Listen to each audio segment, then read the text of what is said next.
This is Paul again, and what I want to do is go back to the going into Germany. There was a couple of things I wanted to add there, which I'm going to do now. And what it is that during our problems on the Siegfried line there, one of the things that happened that I omitted, and I wanted to add it, is that when our tanks would be fired on, they'd back up real fast, and there'd be a group of infantry behind the tanks, and sometimes they would have to really scramble and get away. And in this one occasion, right after Lieutenant Woodbury was knocked out, and the squad leader of the 3rd Squad was killed.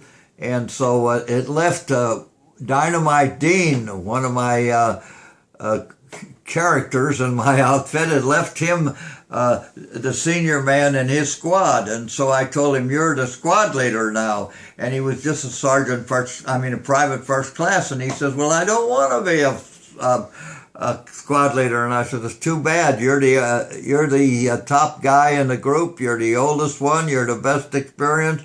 So you're it. So get over there and take charge of the 3rd Squad." And so not too long after I put him in that position, the tanks that they were near got fired on, and the tank backed up real fast, and Dynamite got run over by the tank and buried in the mud. And so I figured that he was done for, so I turned him in as killed in action. And so later on, in getting back to St. Louis now, I was out of the service then in St. Louis in October of that year of 45, and what happened was the doorbell rang at my house, and I was upstairs, and I run down the stairs, opened the door, and there stood Dynamite at the door. And I said, "What the hell are you doing here? You're supposed to be dead," because I turned him in as killed in action. And he says, "Let me show you something." So he pulled his shirt open, and he had tank tracks on his chest. And then he turned around and he says, "And I got silver knuckles in my backbone." And he says, "What happened is I was buried in the mud, and after you guys all left, the medics came up and were taking the bodies out and all that. And they said, let's let him go because he's done for." And he says, "I heard them, so I tried to move in the mud, and they saw me moving down in the hole, and they say, he's still alive." So he said, they pulled me out.